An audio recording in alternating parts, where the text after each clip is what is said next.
versículos de 24 em diante. Temos desde ontem pela manhã meditado sobre o olhar para fora e a necessidade que temos enquanto igreja de estarmos sensíveis a isso, olharmos para fora, erguermos nossos olhos, não ficarmos tão somente presos dentro das quatro paredes, entendermos quem somos, o que somos, qual é a missão que temos. Abra então, por gentileza, sua Bíblia, 2 Reis, capítulo 6, a partir do versículo 24. Compartilhe a sua Bíblia também com aquele que não tem. Se você não tem, chega mais perto de quem tem.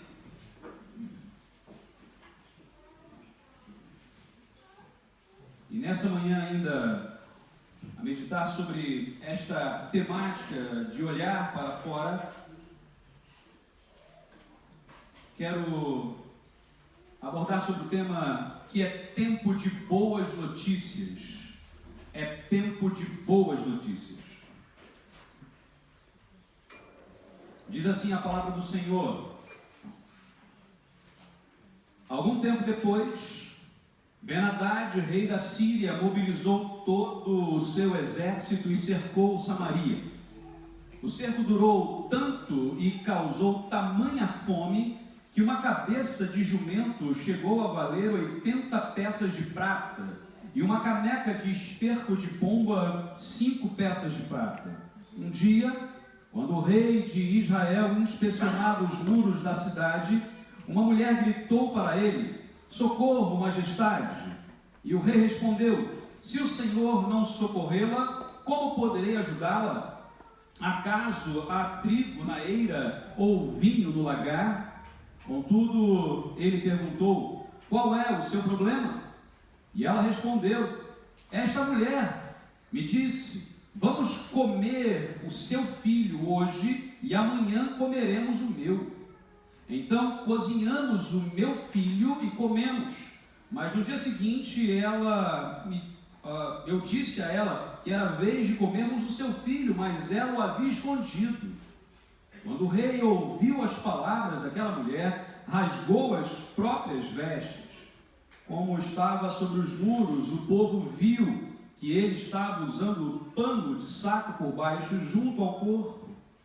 E ele disse: Deus me castigue com todo rigor, se a cabeça de Eliseu, filho de Safate, continuar sobre os seus ombros hoje.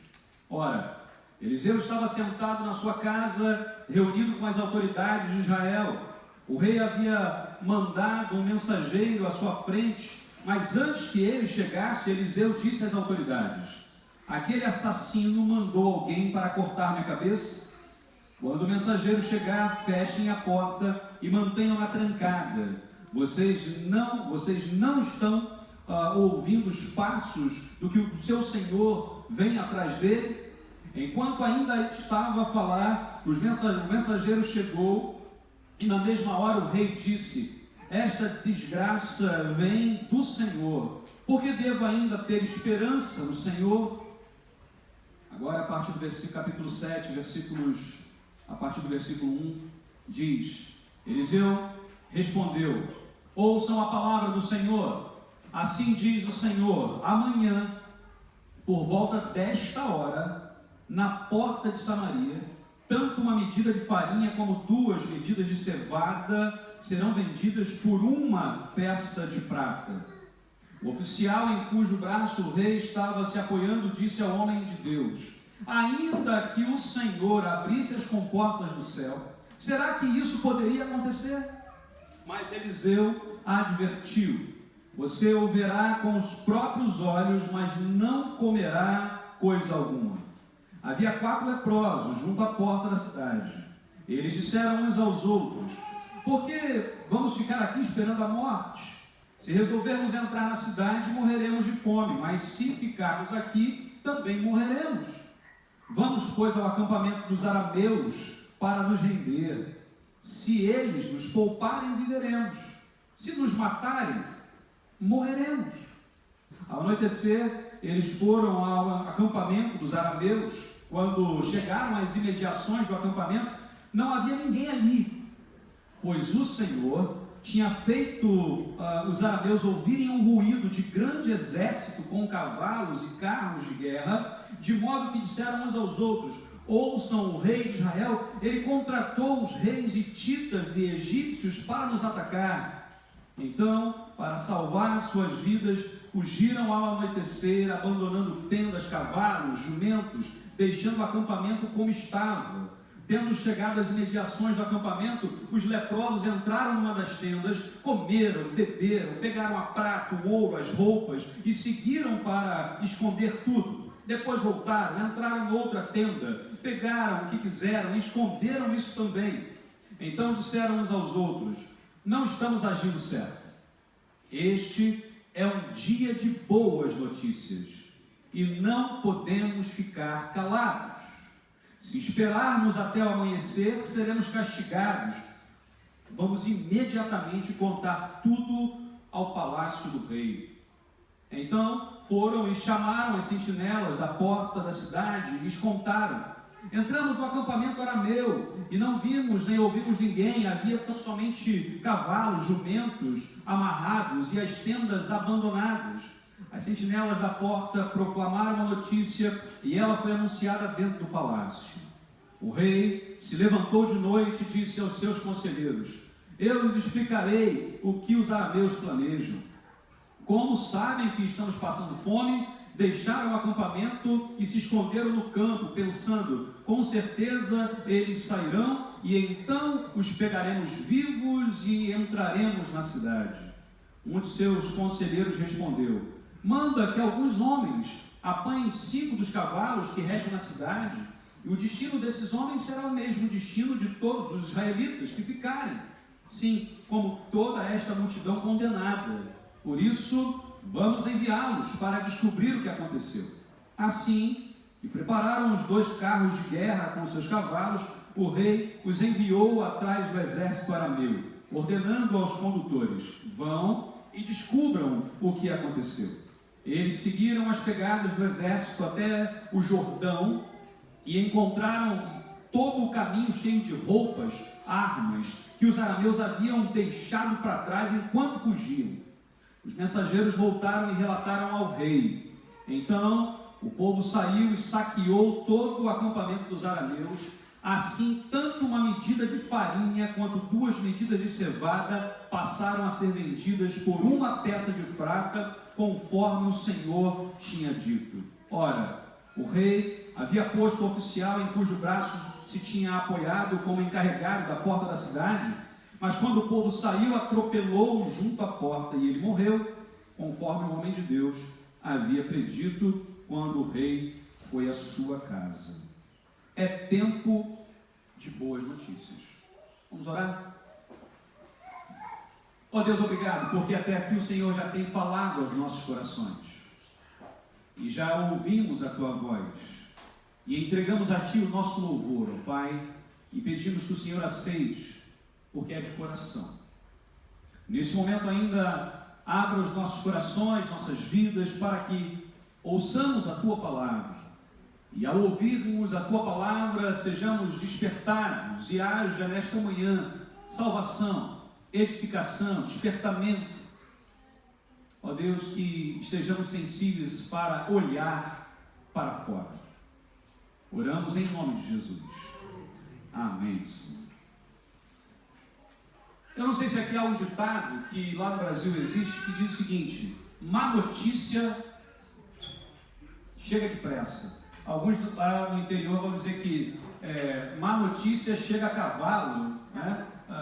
Os mais antigos lá do interior, má notícia chega a jato, para quem é mais moderno.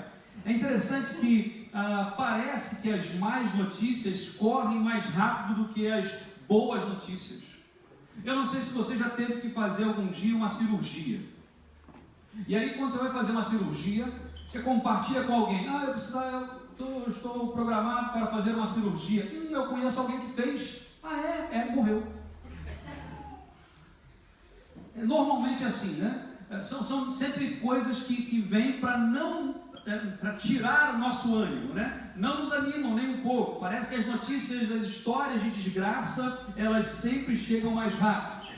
Jesus, ele chamou discípulos, e hoje nós somos chamados também para sermos portadores da boa notícia. Portadores de notícias que vão fazer a diferença na vida das pessoas. Somos chamados então por Deus para sermos os evangelistas.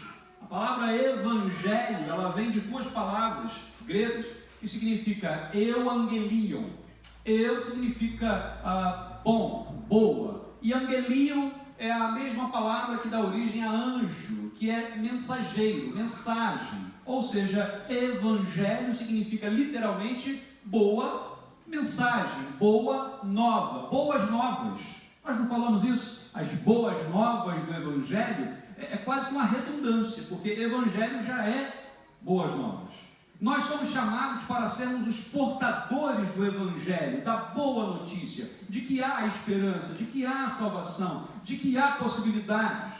No mundo caótico como nós vivemos, há possibilidade de algo novo acontecer. Nós somos então esses portadores. A grande pergunta é: por que nós temos nos calado? Por que diante de um crescimento avassalador de desgraças, de más notícias, nós muitas vezes que temos a boa notícia nos calamos? Temos a boa notícia e ficamos quietos.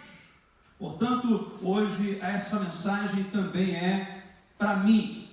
Uma das coisas mais importantes, um exercício que nós precisamos fazer, eu não sei se acontece contigo, mas é que quando nós estamos ouvindo uma mensagem, normalmente nós pensamos assim: hoje fulano de tal precisava ouvir essa mensagem. E não está. A grande questão é: a palavra de Deus hoje é para o teu coração, para o meu coração. Abramos então agora para que aquilo que a palavra de Deus disser venha para mim, e que a sua oração agora seja essa: Senhor, fala comigo, fala comigo. É tempo de boas notícias, e o texto bíblico nos ensina aqui, em primeiro lugar: esteja sensível, olha ao teu redor, esteja sensível. Quando nós olhamos essa imagem que tem sido aqui uma base de todo esse retiro, tudo que temos falado, ao olhar para a cidade do Porto, claro que ali é só a parte mais bonita e turística, né? É muito mais do que isso. Mas imagina quantas pessoas estão hoje ávidas e precisam ouvir a palavra. Precisamos nós estarmos sensíveis às pessoas pelas quais nós passamos, às pessoas com as quais nós convivemos diariamente. A Bíblia nos fala, nos versículos 24 a 30, de que o rei da Síria, Ben-Hadad, mobilizou o exército e cercou Samaria. E esse cerco durou tanto tempo que a cabeça de um jumento passou a valer 80 peças de prata. E uma caneca de esterco de pomba passou a valer 5 peças de prata. E aí a Bíblia diz que o caos era tão grande que quando o rei passeava pela muralha, 2 mulheres chamaram a atenção do rei. E esse rei olhou: mas quem sou eu para ajudá-lo? Ele era o rei, só para ficar claro, né? E aí ele fala assim: se Deus não te ajuda, quem sou eu para te ajudar? Mas ok, o que está passando com vocês? E essas mulheres vão contar uma história. Eu não sei se também te incomoda, mas quando eu leio esse texto, isso me embrulha o estômago. Porque a discussão das 2 mulheres era assim: rei, a situação é a seguinte: ontem nós combinamos que íamos comer o meu filho e hoje comeríamos o filho dela. E ontem nós matamos o meu filho, matamos o meu filho, cozinhamos e comemos o meu filho, e hoje era o dia da gente comer o filho dela, escondeu o filho. Olha que absurdo. Consegue perceber que a discussão delas não está no fato, né, de terem matado uma criança, cozinhado uma criança e comido uma criança? A discussão está aqui agora na questão de que ela prometeu que iríamos comer o filho dela e escondeu. O rei nesse momento rasga as suas roupas. A Bíblia diz que houve grande fome em Samaria. A primeira notícia aqui não parece ser muito boa. Na verdade, é uma péssima notícia. Samaria estava cercada. O exército arameu havia cercado Samaria. Como é que aconteciam as guerras naquele tempo? As cidades normalmente eram edificadas sobre montanhas. Algumas montanhas mais altas, outras montanhas não tão altas. E o exército inimigo então vinha e era quase que intransponível. Lembremos que não havia aviões, não havia como atacar por cima. Então eles tinham que fazer o quê? Cercavam aquela cidade, ninguém sai, ninguém entra. E ficavam ali meses. Haviam cercos que duravam até 2, 3 anos. Você imagina isso, os soldados moravam literalmente, se mudavam para ali e acampavam àquele redor e aguardavam. O que acontecia com a comida e com a água lá dentro? Estragava, acabava, as pessoas consumiam, acabou. Meus irmãos, a questão era tão complicada porque as cotações, o mercado ficou tão louco, não é? tão esquisito que a Bíblia diz que a cabeça de um jumento valia 80 peças de prata, mais ou menos 2 quilos de prata. Lembremos, lá em Levítico e também em Deuteronômio, o jumento era considerado um animal imundo. O jumento era considerado um animal imundo. A cabeça de um jumento não valia 1 cêntimo, não valia 1 grama de prata. E aqui a cotação estava dizendo que a cabeça de um jumento valia 2 quilos de prata.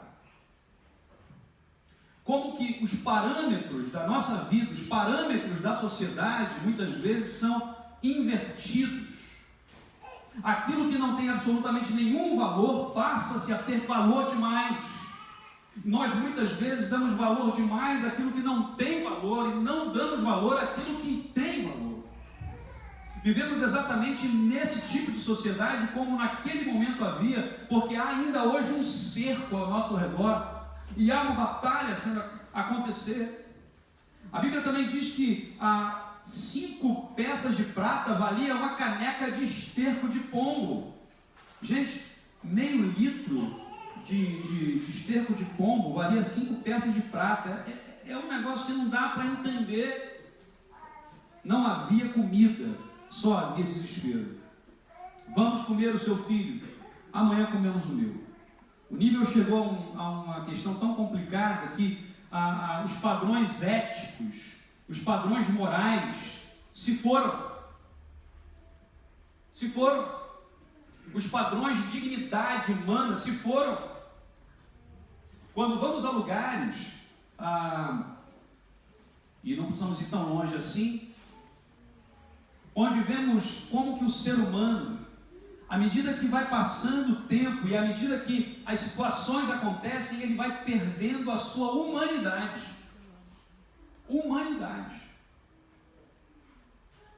Naquele momento, o rei rasga sua roupa, diz a Bíblia que ele usava pano de saco por baixo, que era um sinal já de meio que de luto, um sinal de punição, de autopunição.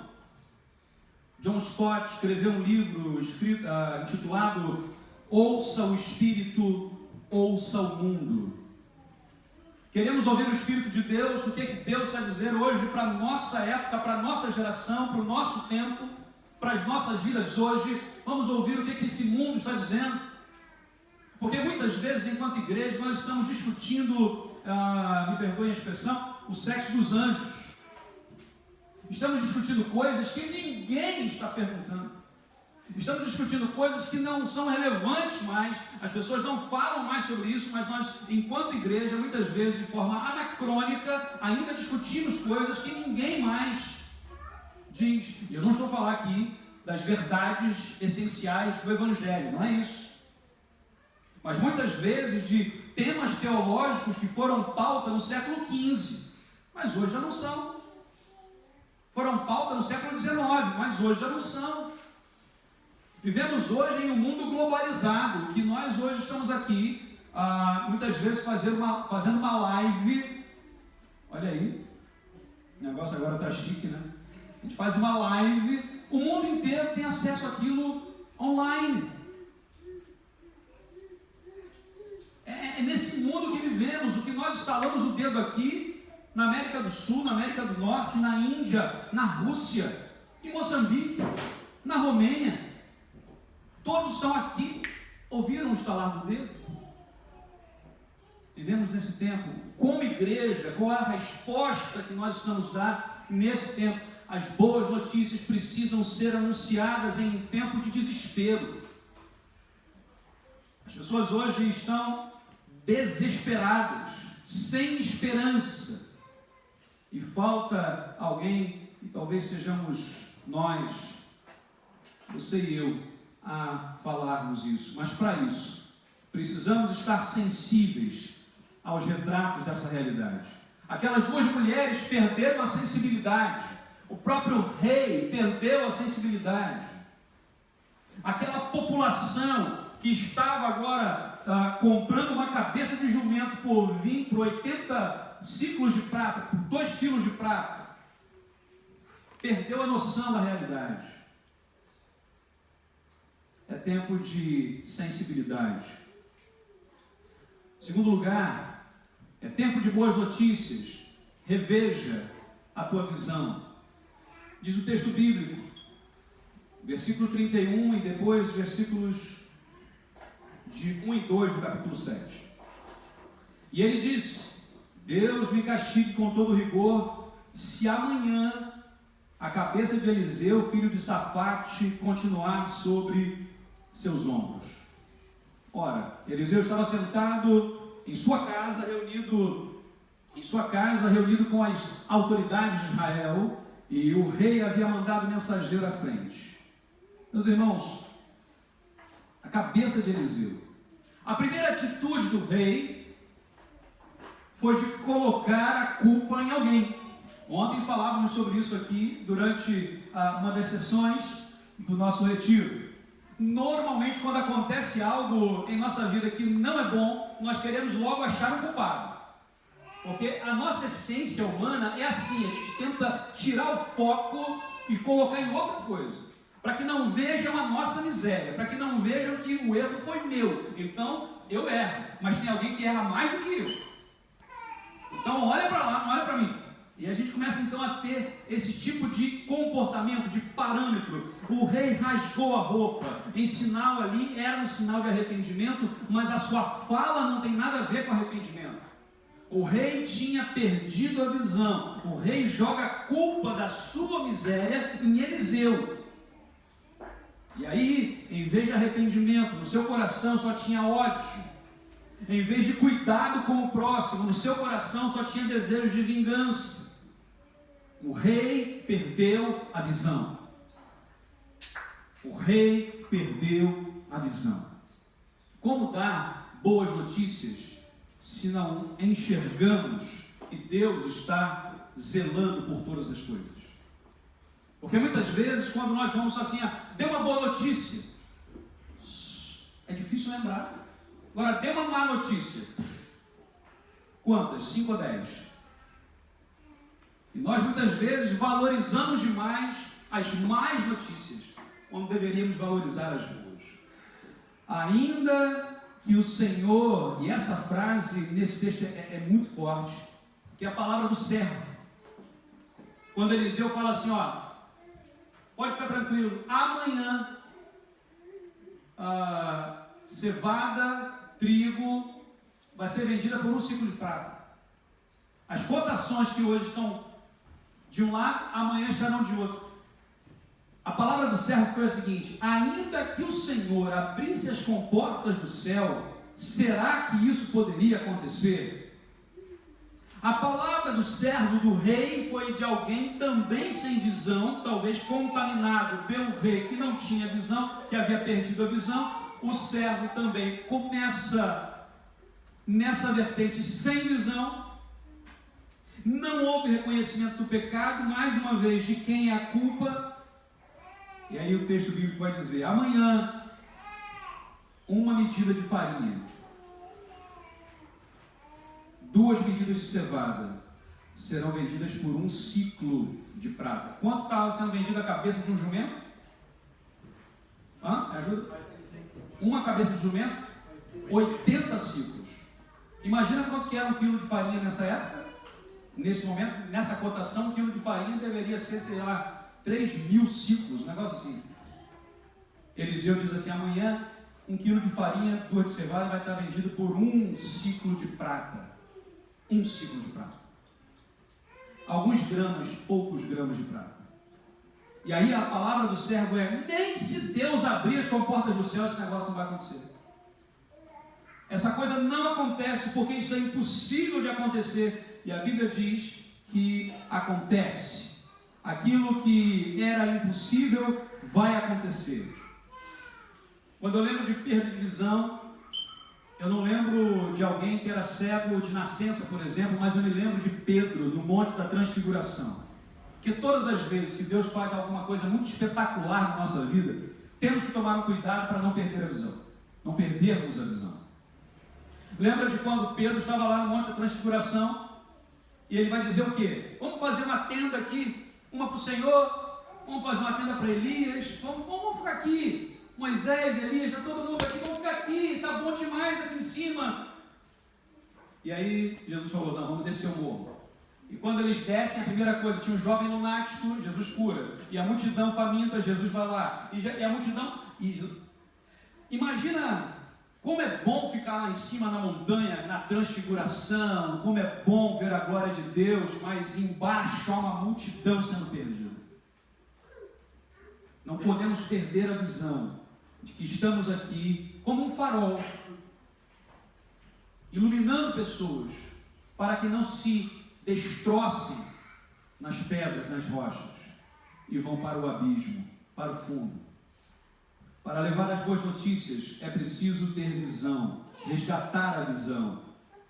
Se tens perdido a visão, é hora de voltar a ter e enxergar, além das situações. Terceiro lugar, é tempo de boas notícias. Precisamos crer no impossível. O texto bíblico diz, a partir do versículo 3, essa história é uma história que parece que é uma história paralela, ela está acontecendo ao mesmo tempo do que está acontecendo lá dentro do palácio. Agora esses 4 leprosos que estão fora, lembra? Os leprosos não podiam estar dentro da cidade, mesmo em tempo de guerra, eles ficavam fora das muralhas, ficavam fora do palácio. E é interessante observar que esses 4 leprosos representam aqui muitas aplicações importantes. Vamos lá, diz o texto: haviam 4 leprosos junto à porta da cidade. Eles disseram uns aos outros: por que ficar aqui esperando a morte? Se resolvermos entrar na cidade, morreremos de fome. Não há comida? Para que a gente vai forçar a entrada na cidade? Não tem comida, vai morrer de fome. Se nós ficarmos aqui, vamos morrer também. Então vamos fazer o seguinte: vamos ao acampamento dos arameus e vamos nos render. Se eles nos pouparem, viveremos. A versão Almeida Revista e Corrigida vai trazer a expressão assim: mas se nos matarem, tão somente morreremos. O que eles tinham certo na cabeça? A morte. Se entra na cidade, morre de fome. Se fica onde está, morre também de fome. Se vai para o acampamento, aí tem uma probabilidade de ou morrer ou viver.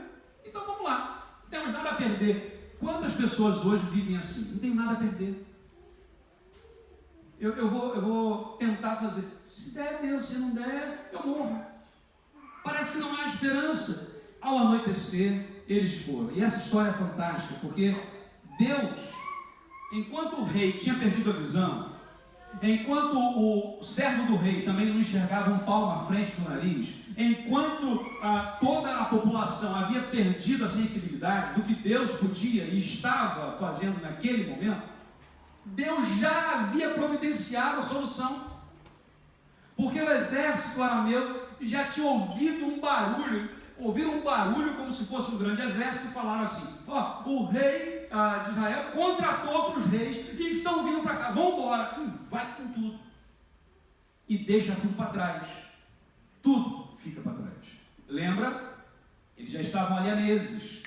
As provisões para o exército era quase que uma cidade fora da cidade. Tinha provavelmente mercados, supermercados, tinham bombas de gasolina, não, bombas de gasolina não tinha, mas tinha comida para os animais, tinha água, tinha tudo, tinha ouro, tinha prata, tinha roupas. Gente, eles moravam ali, lembra disso? moravam ali. Eles vão embora e deixam tudo para lá, tudo para trás. A Bíblia diz que esses leprosos começam então a entrar nas tendas. E a Bíblia diz que eles vão entrar numa tenda, vão comer, beber. Imagina, os 4 estão morrendo de fome. Entra na tenda, está ali, tem comida, tem vinho, tem pão, tem queijo, e eles comem de tudo que tinha, come. Aí pega ouro, prata, roupa, vamos esconder esse negócio. E a gente é egoísta, né? Então, tem coisa boa, vamos esconder esse negócio. Vamos lá, cava um buraco, esconde, tá. Tem outra tenda. Gente, tinham centenas de tendas. Centenas de tendas. E vai na outra e mais uma coisa. Até que um deles fala assim: espera aí, o que a gente está fazendo não é bom. Não está certo. Enquanto a gente está aqui comendo, bebendo, guardando ouro, prata, roupas e tem centenas de tendas, o povo está lá dentro morrendo de fome. Com o rei que perdeu a visão. A solução não era política, a solução era espiritual. A solução espiritual. E é interessante porque essa narrativa quase que despercebida é lembrada no texto bíblico aqui, e eles dizem assim: se dissermos entremos na cidade, há fome; se dissermos sairmos, também há fome. Agora o discurso muda: nós temos a boa notícia. E aí o texto bíblico vai dizer que eles chegam e Deus faz o impossível. Tem eles agora a possibilidade de anunciar a maior das boas notícias que talvez em mais de ano aquela população não ouvia. E aí o quarto princípio é tempo de boas notícias, e há muitos que precisam de salvação. A Bíblia nos diz que no versículo 9, que um deles fala assim: este dia é dia de boas notícias. Hoje é um dia de boas notícias, não podemos ficar calados. Lembram quando o Sinédrio quis calar Pedro e João? O que eles falaram? Qual foi a resposta deles? Não podemos deixar de falar daquilo que temos visto e ouvido. A grande questão é que nós, talvez como esses leprosos, somos tentados muitas vezes a ficarmos dentro das tendas, a escondermos as coisas só para nós, a comermos e bebermos e nos saciarmos, e temos o ouro, a prata, e temos tudo. Somos os abençoados de Deus, amém. Mas e o restante do povo? E o restante que ainda não conhece que Jesus é a boa notícia, que Ele é a esperança? A realidade tem sido difícil para muitas pessoas. Muitas famílias vivendo de fachada, vivendo de mentiras. Casais afastados, filhos e pais que não dialogam. Disfarçamos isso em sorrisos em público. A grande verdade é que vivemos hoje um tempo de grandes crises familiares, grandes crises existenciais. As pessoas hoje não sabem mais quem são, se perdem muito facilmente.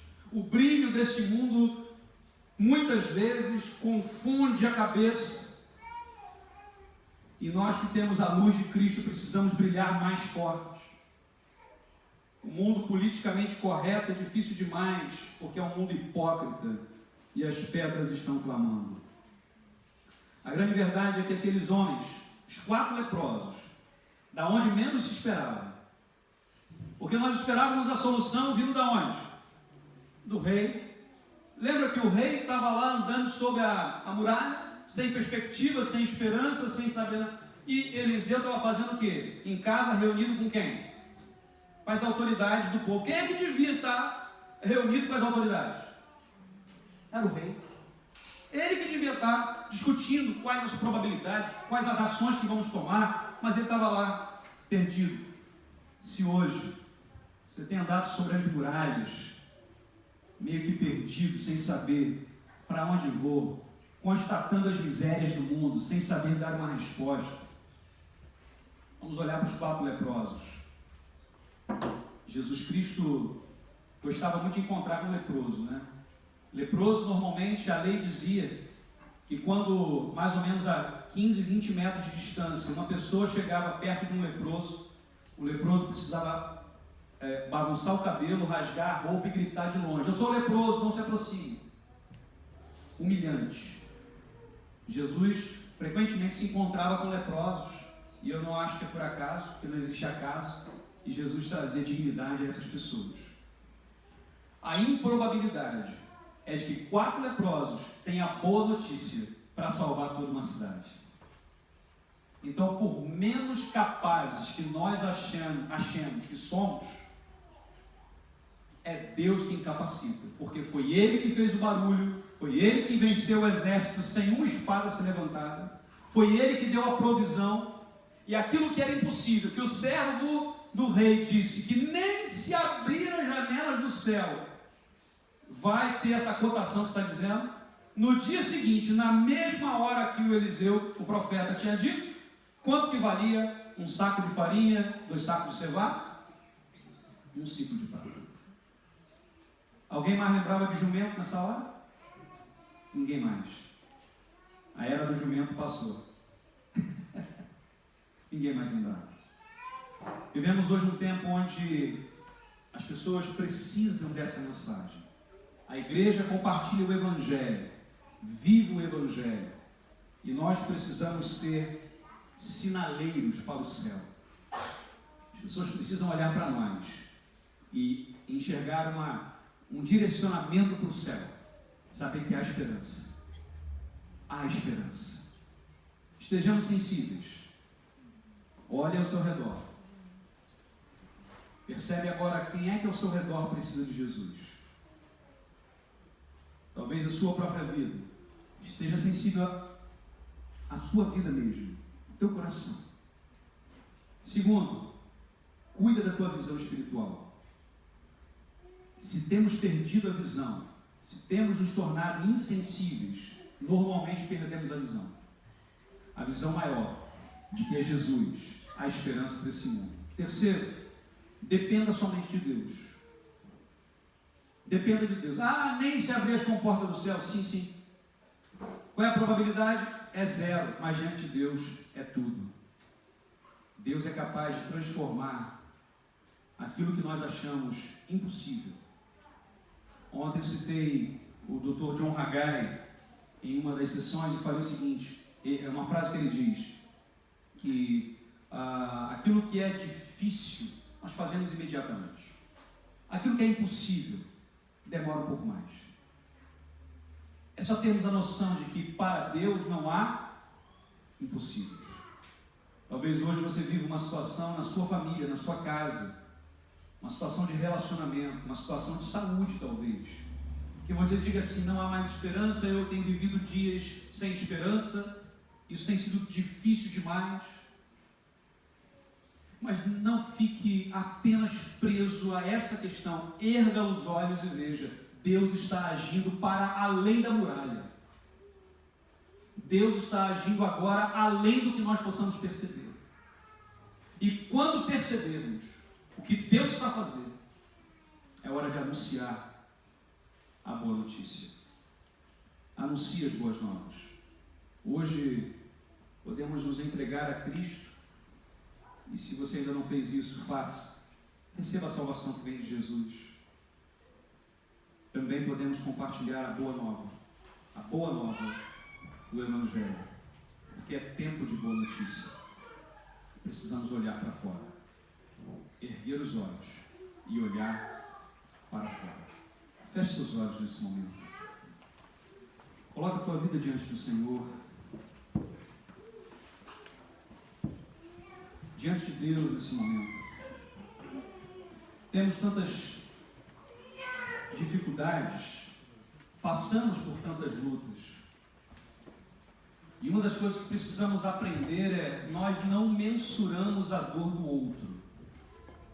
A dor do outro nós respeitamos. Respeitamos o sofrimento, a dor alheia e oramos para que Deus haja no seu tempo. Portanto, agora, que na tua oração esteja o pedido a Deus: Senhor, amplia a minha visão e torna sensível as pessoas ao meu redor.